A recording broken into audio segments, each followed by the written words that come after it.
Today was a busy day for not only media that covers Oklahoma State football, but for the football team and coaches themselves. The day started off with a 9 a.m. practice at the Sherman Smith Indoor, followed by a meeting with Big 12 official Cooper Castleberry, then a 2-plus-hour autograph session at Fan Appreciation Day in Gia, then over to the auxiliary gym in Gallagher-Iba Arena to be interviewed by the media. Judging by all the smiles I witnessed from both players and fans at Fan Appreciation, I would say that the event was a smashing success.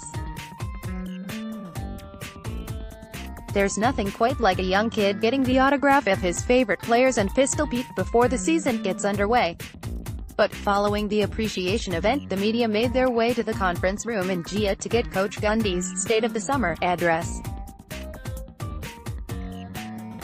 But, as we all know, Mike Gundy doesn't beat around the bush. Tonight, Mike Gundy didn't have an opening state, and that should be the least surprising tidbit that anyone should take away from tonight's press conference or player availabilities. Throughout the next couple of days, you'll be hearing from 20 or so guys that Robert and I interviewed, and I believe there's going to be quite a fun ones mixed throughout.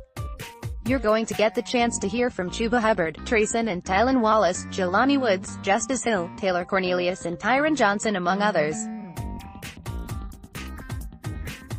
As we did last year, we included 3 fun questions at the end of the player interviews that are going to be extremely entertaining to go through. But, for me, the biggest takeaway from tonight's availability is just how comfortable all the guys are with all the changes they've experienced over the past 6 or so months, and obviously the fact that the Pokes are still loaded at receiver.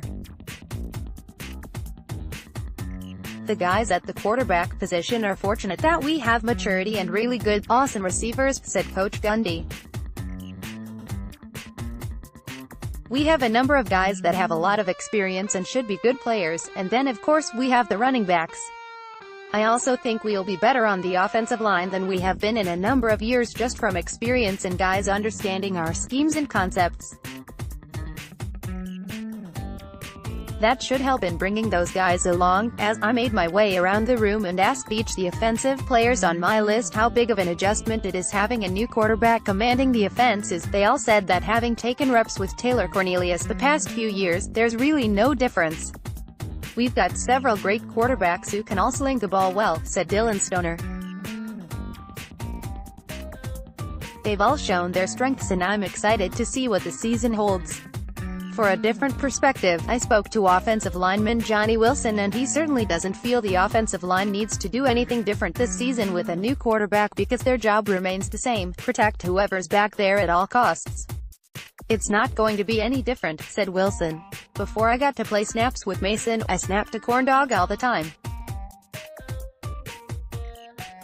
So, it's just gonna go back to what it was. When I went around and spoke to the defensive players on my list, they all said that even though there's an adjustment to playing Coach Knowles' smash-mouth defensive schemes, they're all very excited to get out there and hit receivers right off the line. I like Coach Knowles a lot, said Jordan Brailford.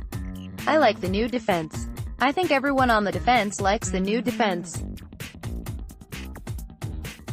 I think we're going to have a lot of fun with it this season. We're a lot more man than usual because with Coach Glenn Spencer, we played zone, said Rydarius Williams. So, with Coach Knowles, we play a lot of man, we get in their face and we're gonna make them throw the ball. I like getting in the wide receivers' faces rather than give them free releases. Williams finished with. One of the players that actually said there was a difference with having a new quarterback in the backfield was Tyron Johnson. We got Taylor back there, a guy that can extend plays. Mason was a more pro-style guy, get the ball out in time, but Taylor Cornelius, he can extend plays. He can make a 3-second play into an 8-second play, give the receivers a chance to get open deep and make big plays. There's obviously a lot of uncertainty at the quarterback position as we move deeper into fall camp, but one thing's definitely certain, the playmakers on the field don't suspect there's going to be much drop-off with Corndog at the helm, and that makes me rather happy.